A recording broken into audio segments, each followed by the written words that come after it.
My wife canceled our Aspen trip for urgent meetings with her college ex, said I didn't need the details. So I flew out alone and posted a ski photo with another woman. 2 days later, she's blowing up my phone. But that was just the beginning. My name is Colin Ramsey. I'm 48 years old, and for the past 23 years, I've been a lead engineer at North Point Defense Systems in Colorado Springs. I design guidance systems for aircraft, the kind of work that requires security clearance and keeps our pilots safe. It's precise, methodical work. You measure twice, cut once, because mistakes cost lives. That philosophy served me well in my career. I wish I'd applied it to my marriage. My wife, Rosalie, is 47. She's a partner at Silvercrest Investment Fund, one of those glass tower operations in downtown Denver, where they manage portfolios worth more than most people will earn in 10 lifetimes. She's brilliant with numbers. Always has been. We met at the University of Colorado back when I was in engineering and she was studying finance. She had this way of making compound interest sound like poetry. I fell hard.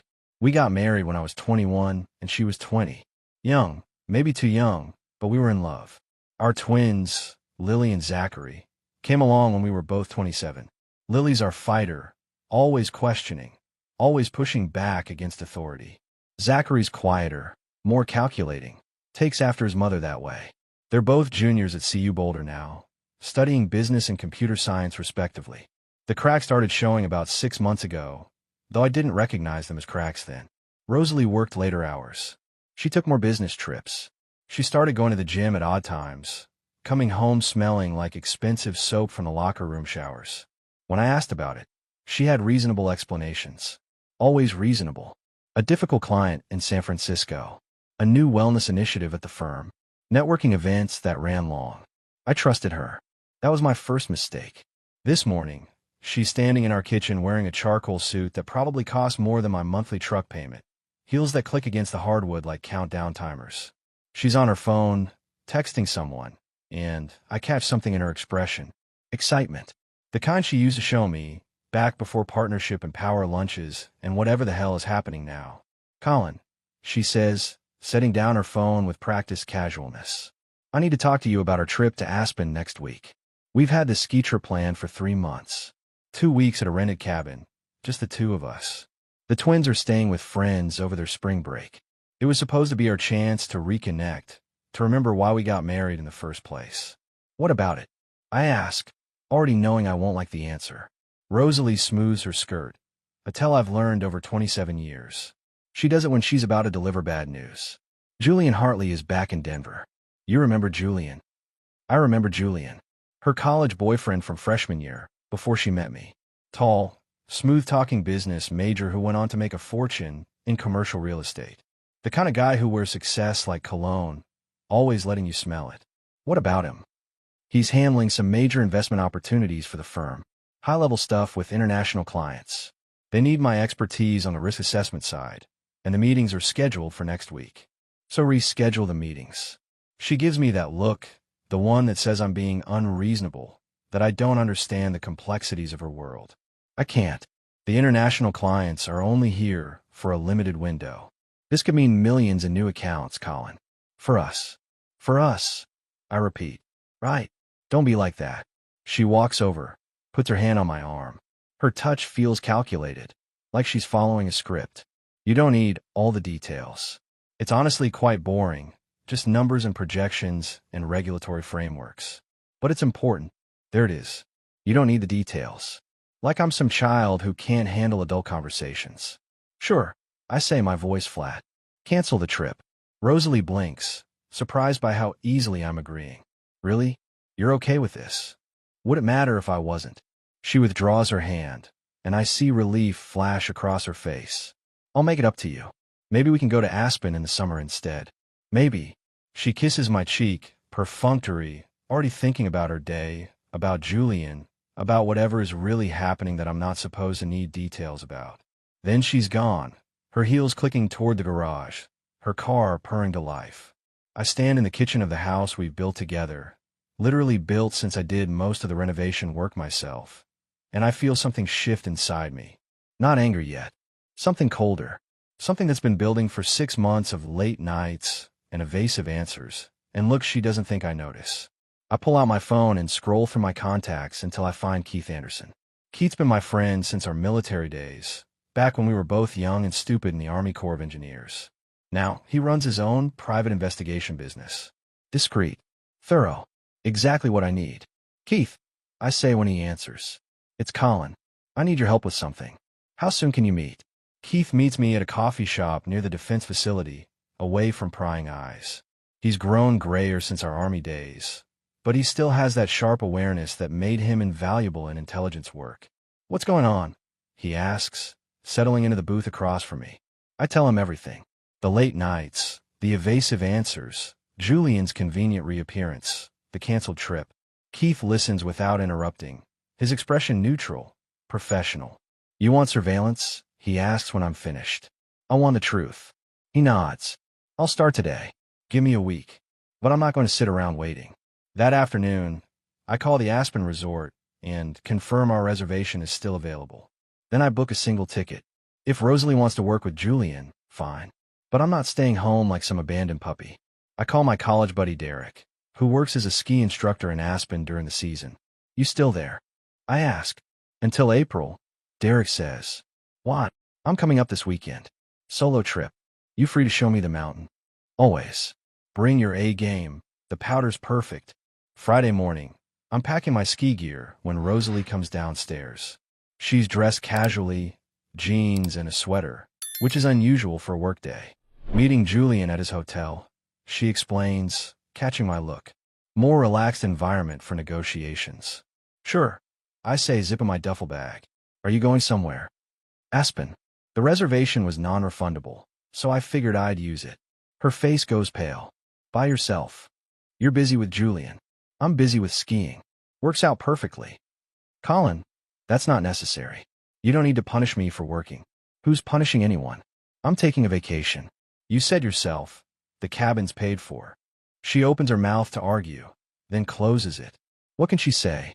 That I'm not allowed to go? That would reveal too much. Fine, she says finally. Have fun. I plan to. Aspen is everything I remembered. Clean mountain air, pristine slopes, the kind of luxury that feels earned after a week of designing weapon systems. Derek meets me at the lodge with his girlfriend, Monica, a photographer who freelances for ski magazines. She's easy to talk to, quick to laugh, the opposite of Rosalie's calculated charm. Saturday afternoon, we're taking a break on the terrace, the sun brilliant against the snow, when Monica suggests a photo.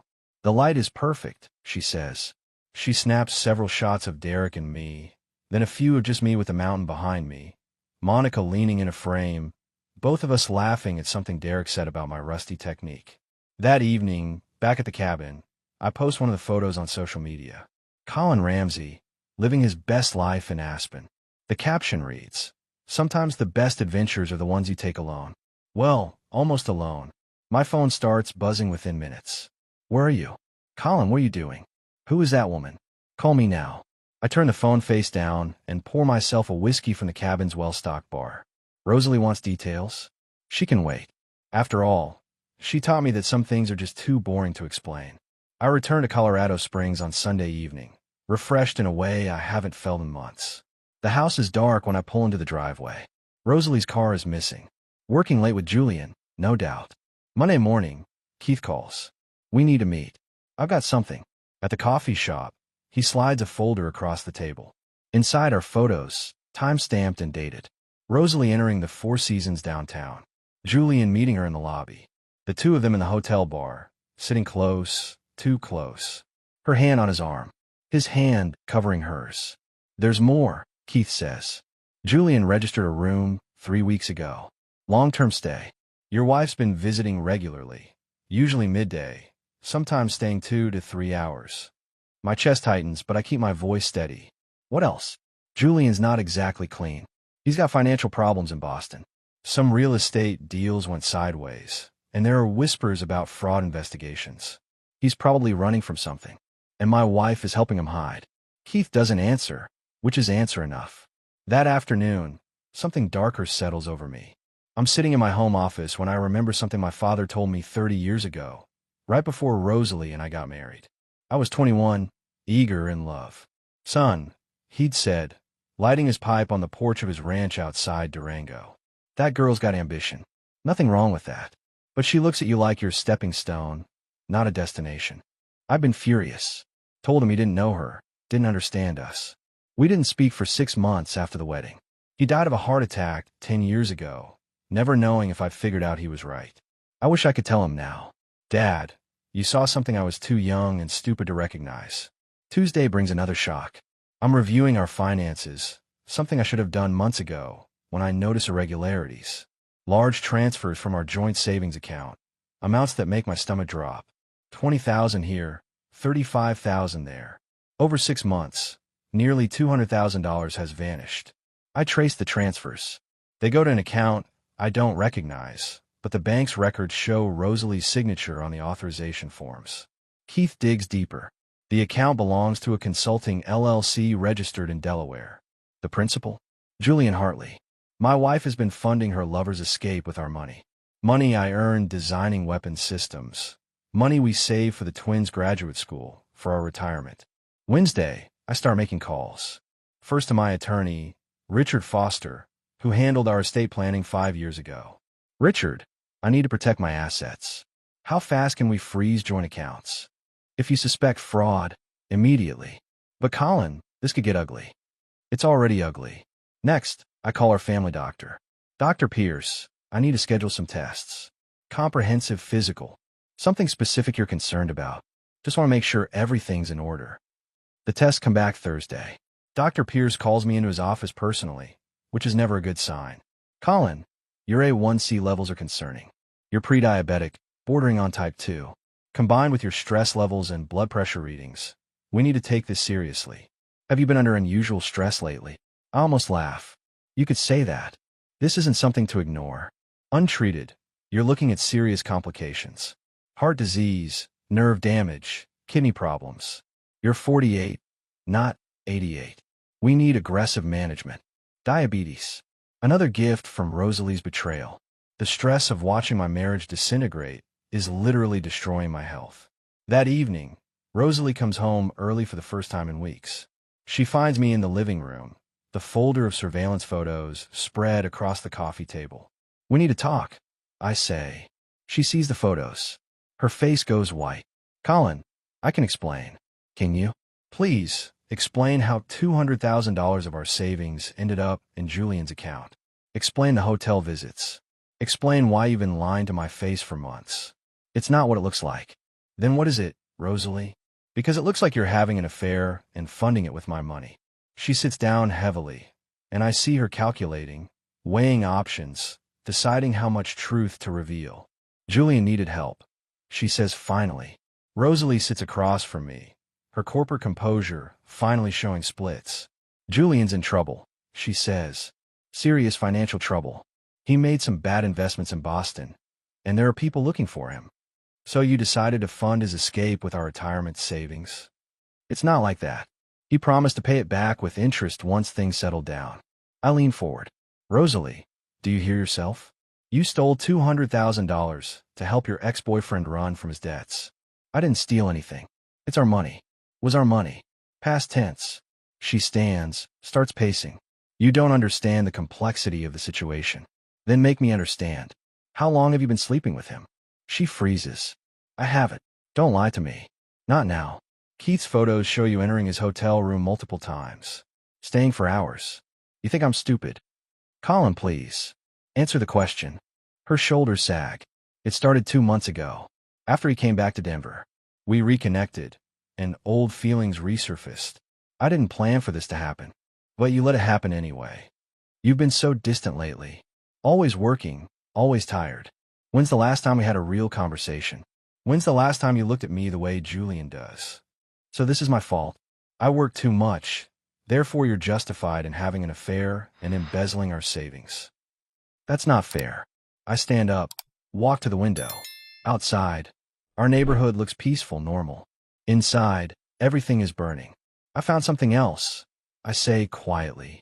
Medical records from 15 years ago. You were pregnant. I hear her sharp intake of breath. The records show a termination. But you told me you had a miscarriage. You let me comfort you.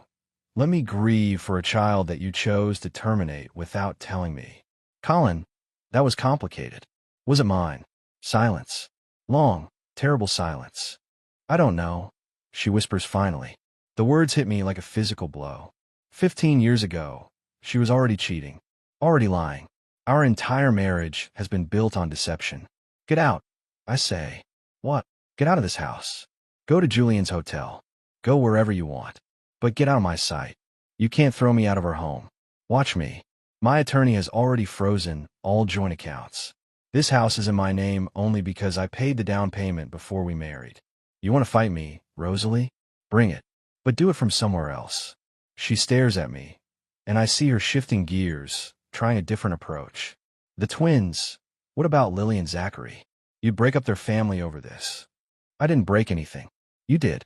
And the twins are adults. They can make their own decisions about who to believe. I pull out my phone and dial.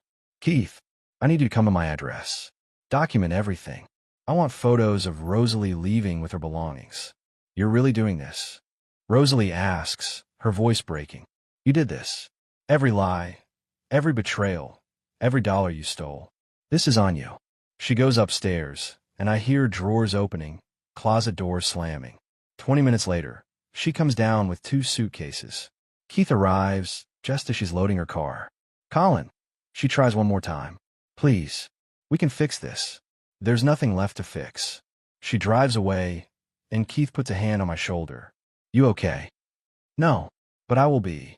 The morning after Rosalie leaves, I call the twins. They deserve to hear the truth from me, not through gossip or their mother's spin. Lily answers on the second ring. Dad, what's going on?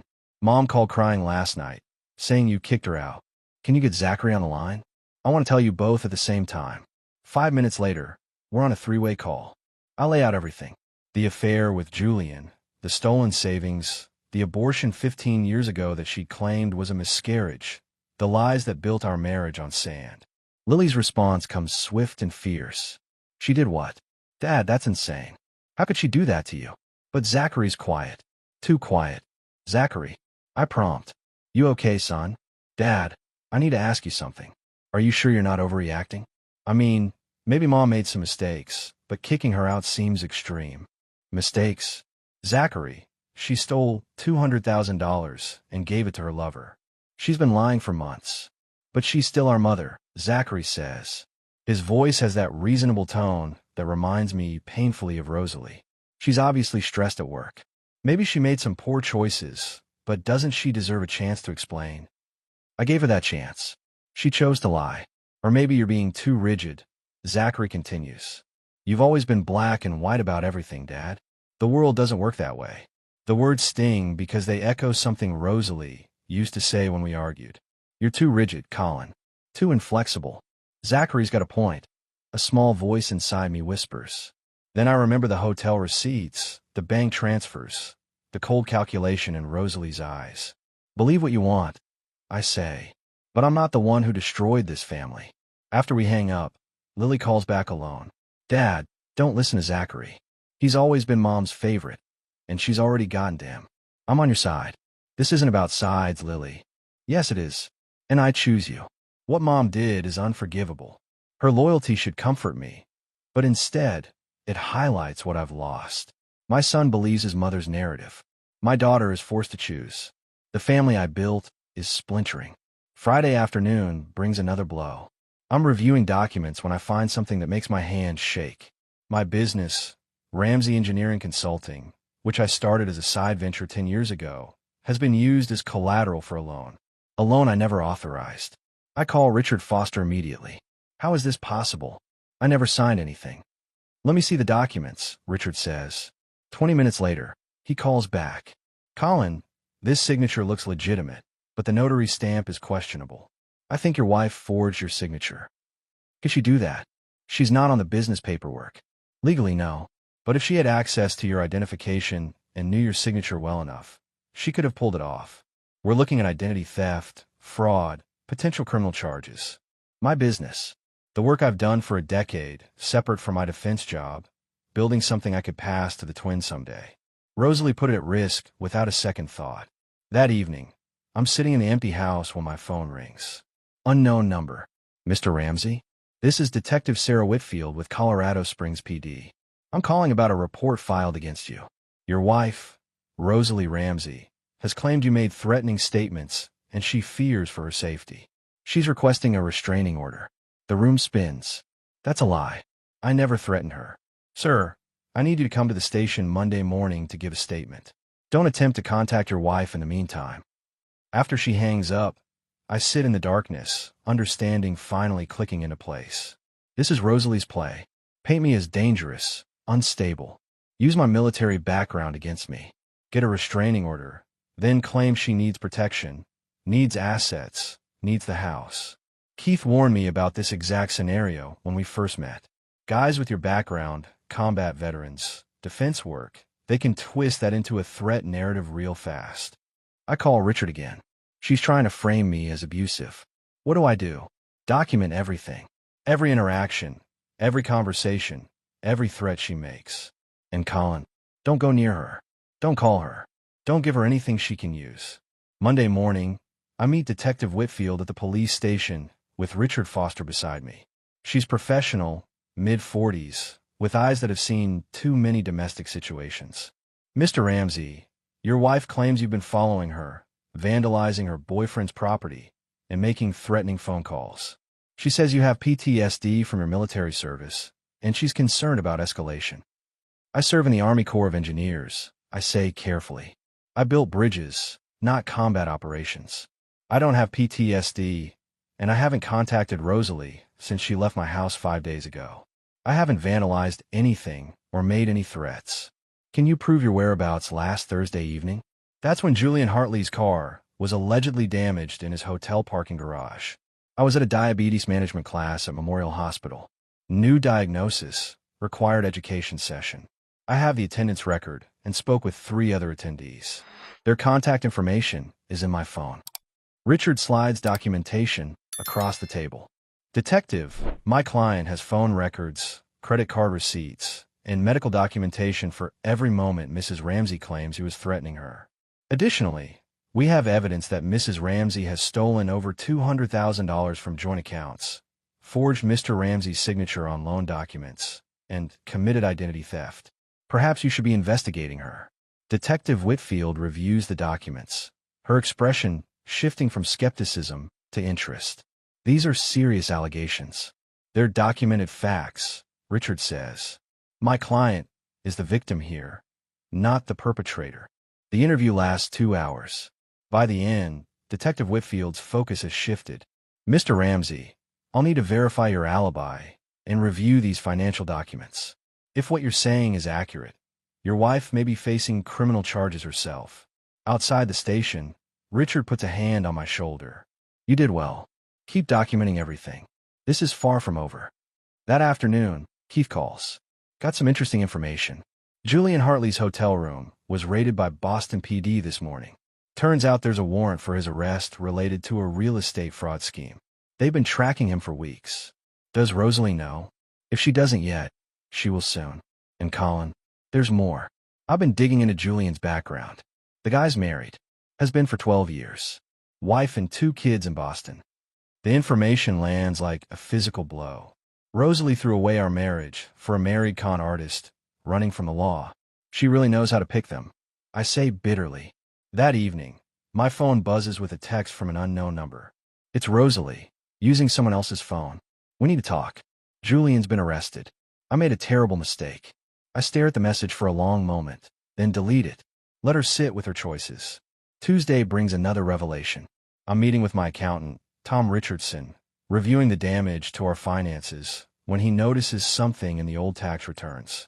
Colin, did you know Rosalie claimed a dependent deduction 15 years ago for medical expenses related to a pregnancy? She had a miscarriage. Or that's what she told me. Tom shakes his head. Medical expenses for termination procedures are coded differently than miscarriage. This clearly shows an elective termination, and it was claimed on your taxes. You could have been audited.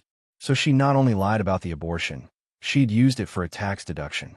The depth of her deception keeps revealing new layers. Wednesday afternoon, I'm at North Point Defense when my supervisor, Daniel Cross, asked to see me. Colin, HR received an anonymous complaint about you. Claims you've been distracted, potentially compromising security protocols. They're requiring a fitness for duty evaluation. An anonymous complaint. Between us.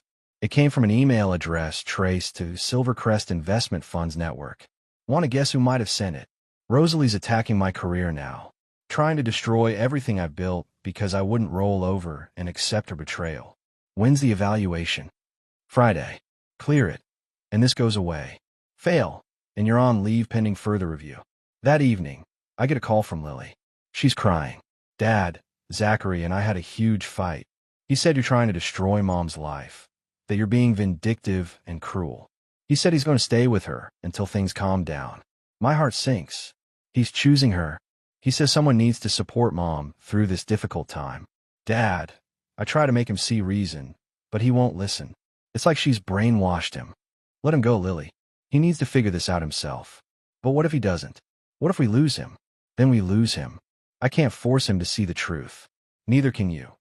After we hang up, I sit in the empty house and face a hard reality. My son has chosen his mother. My daughter is in anguish. My health is failing. My career is under attack. My business is at risk. But I'm still standing. And I'm not done fighting. Thursday afternoon, I'm working from home when my phone rings. It's Derek, my buddy from Aspen, the one who helped me with the ski photos that started this whole mess. Colin, man, I need to tell you something. It's eating me alive. Something in his voice makes my stomach drop. What is it? About 10 years ago, when you and Rosalie were going through that rough patch, remember? You were working crazy hours on that missile defense contract, barely home. I remember. 70-hour weeks, constant travel to the test facility in New Mexico. Rosalie complained I was never around. I thought we'd work through it. What about it? Derek's voice breaks. She came to Aspen for a conference. Some investment thing. We ran into each other at a bar. Had too many drinks. One thing led to another. And Colin, I'm so sorry. It was one night, and I've regretted it every day since. The words hit me like a physical assault. Derek, my friend since college. The guy who stood up at my wedding. Who I trusted enough to call when I needed to escape. You slept with my wife. Once. Just once. She said you two were essentially done. That divorce was inevitable. I was drunk and stupid, and I've hated myself for it ever since. But with everything happening now, I couldn't keep lying to you. I'm gripping the phone so hard my knuckles are white. 10 years. You've been lying to my face for 10 years. I know. There's no excuse. I just thought you should know the truth about her. She's been doing this for a long time, man. I hang up without another word. 10 years of friendship, erased. Every camping trip, every phone call, every time he asked about my family, he was lying. They were both lying. I'm still processing when Keith calls. Colin, got something else. Remember I mentioned looking into Rosalie's colleague, the one who's been collecting information at Silvercrest? What about her? Her name is Patricia Saunders. She approached me yesterday with an interesting proposition. Said she has recordings of Rosalie discussing business matters, and for the right price, she'd share them with you. She's blackmailing me? Not exactly. She wants to make a deal. Information for immunity if things go legal. Apparently, she's been recording conversations at the investment firm for years, building leverage. What kind of conversations? Everything, including discussions between Rosalie and Julian about their plans for your money, your business, and how to handle you if you became, quote, problematic. My hands shake as I process this. Get the recordings. Already done. You'll want to hear these, but Colin, warning you now, they're rough. That evening, Keith brings over his laptop. We sit in my living room, and he plays the first recording. It's dated 3 months ago. Rosalie's voice clear through office background noise. Colin's so predictable, she says. He thinks because he has a security clearance and designs weapons systems, he's some kind of strategic genius. But he's just a technician. No vision, no ambition beyond the next project deadline. Julian's laugh comes through. And you married him, why? Because I was 20 and pregnant, and he seemed stable. Plus, his military benefits helped pay for graduate school. But I've outgrown him years ago. Keith pauses the recording. You want to hear more? Play it all. The next recording is even worse. The diabetes diagnosis is actually helpful, Rosalie says. Makes him seem more vulnerable, less threatening. If we need to paint him as unstable, We can point to health issues affecting his judgment. You're ruthless, Julian responds, admiration in his voice. I'm practical. Colin built a decent life, but he's reached his ceiling. I haven't, and I'm not letting him drag me down when I'm finally getting everything I deserve. There are hours of recordings, plans to drain accounts, forge signatures, manipulate the twins, destroy my career. Every conversation is calculated, strategic, devoid of any emotion except contempt. When it's over, I sit in silence. Keith puts a hand on my shoulder. I'm sorry, brother. Don't be. Now I know exactly who I've been married to. Friday morning, I passed the fitness for duty evaluation at North Point Defense with flying colors. The psychologist clears me immediately, noting that I'm handling a difficult personal situation with remarkable composure. But that afternoon brings another shock. I'm at my regular coffee shop when I see Monica, Derek's girlfriend from Aspen, the photographer who took those photos. She's sitting alone, looking miserable. Monica. She looks up, and I see she's been crying. Colin, I'm so sorry. I just found out about Derek and your wife. He told me everything this morning. I'm leaving him. You didn't know? Not until today. He's been carrying this guilt for years, and it finally broke him. For what it's worth, I think you're handling this whole situation with incredible strength. Rosalie doesn't deserve you. We talked for an hour. Monica's direct, honest, refreshing after months of Rosalie's manipulation. She tells me about growing up in Montana, building her photography career, the challenges of trusting people in a world full of liars. Can I ask you something? She says. That woman in the photos, the ones from Aspen, was there really someone else? Or were you just making a point? Just making a point. You were helping Derek prove I could still have fun. She smiles sadly. Well, you look genuinely happy in those shots. First time I'd seen that kind of real joy in someone's face in months. Whatever happens, don't lose that. Don't let her take your ability to be happy. I'll try. Saturday morning, I'm standing in the garage of the house I built 25 years ago, looking at tools that have shaped every room, every wall, every corner of this place. I was 23 when I bought this land, nothing but dirt and dreams. Spent 2 years building it myself, working weekends and evenings, learning carpentry and plumbing and electrical work for my father. Every board in this house, I placed it. Every nail, I hammered it. Every pipe, every wire, every fixture, I installed it with my own hands. This house represents thousands of hours of labor, of vision, of building something permanent for my family. And now I'm losing it. Richard Foster called yesterday with the news. Despite the forgery evidence, despite the fraud, Rosalie's attorneys are arguing that as marital property, she's entitled to half the value. The house is worth nearly $800,000. Even if I buy her out, I'll need to liquidate my retirement accounts, take loans against my business.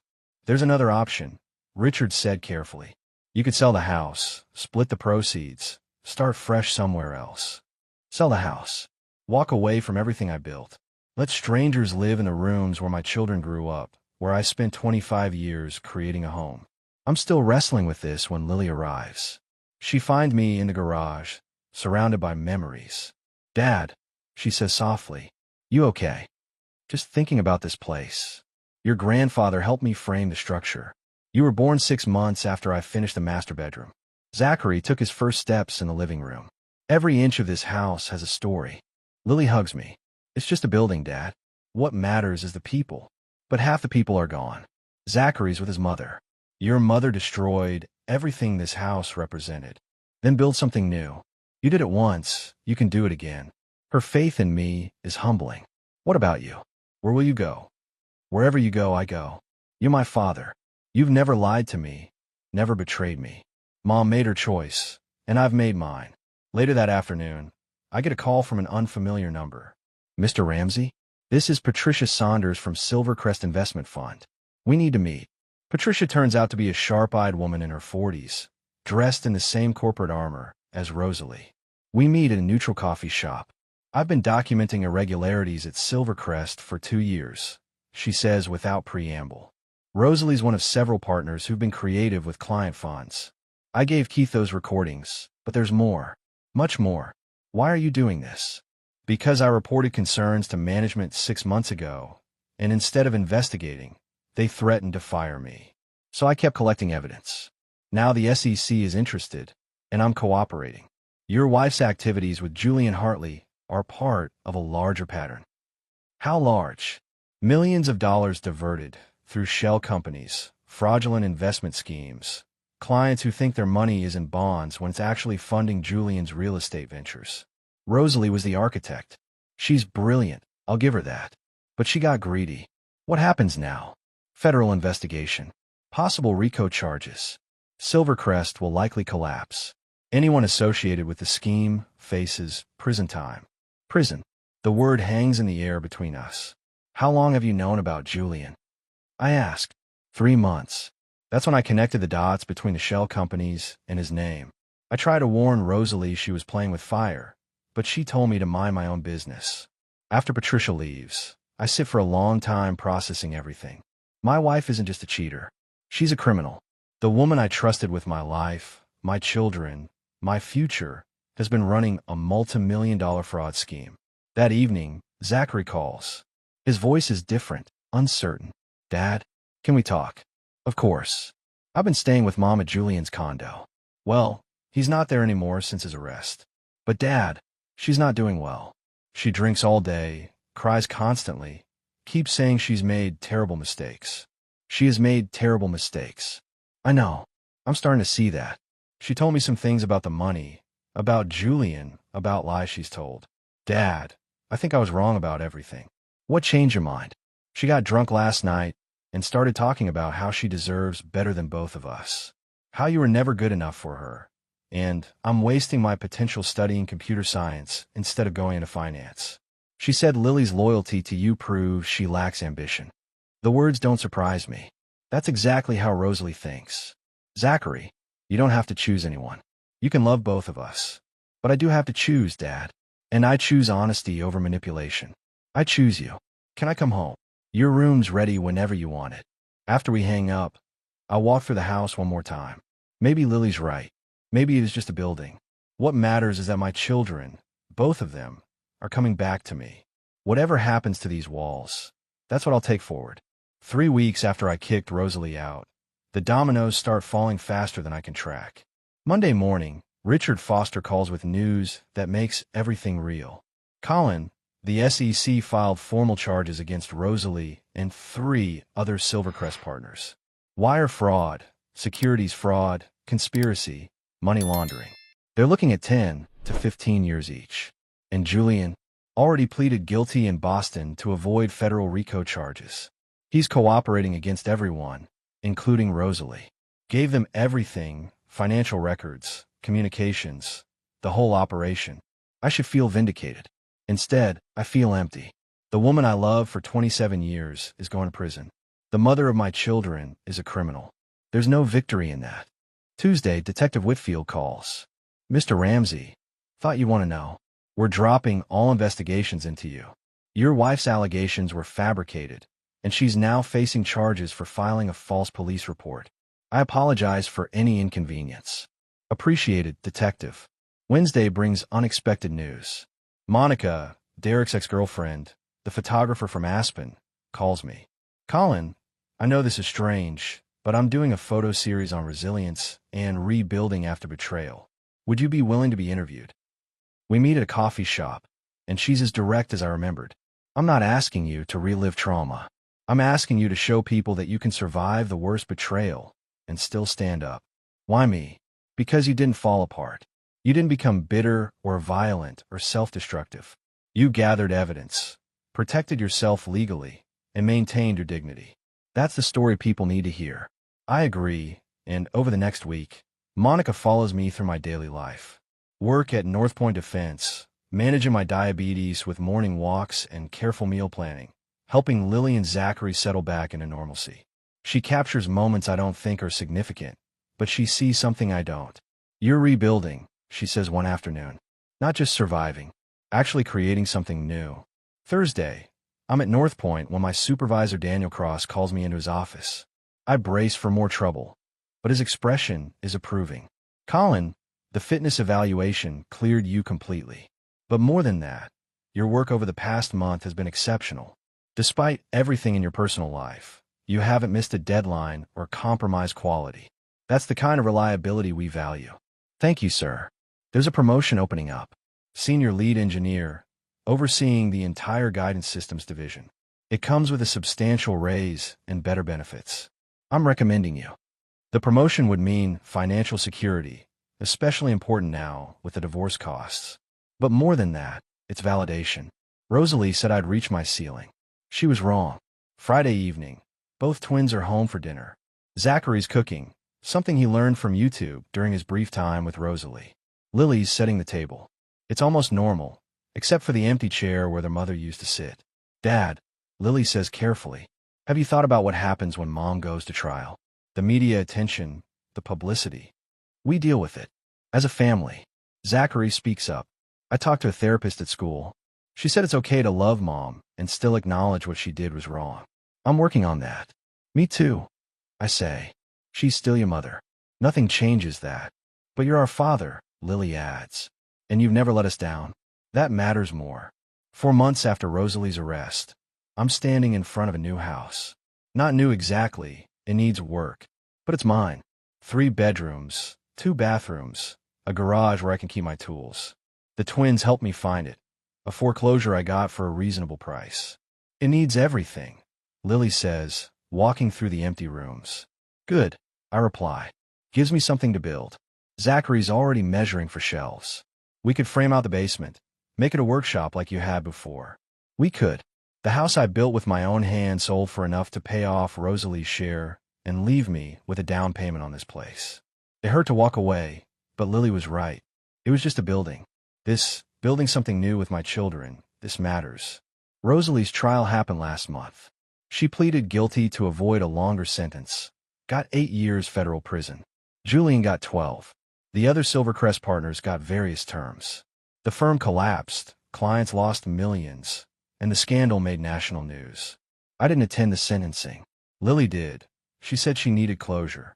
Zachary stayed away. Said he wasn't ready. I respected both choices. Patricia Saunders, the woman who provided the recordings, got immunity and a book deal. She's writing about corporate fraud and the culture that enables it. She called to thank me for being willing to expose the truth. Dare try to reach out twice. I haven't responded. Maybe someday I'll forgive him, but not today. Some betrayals take time to process. Monica's photo series on resilience launched last week.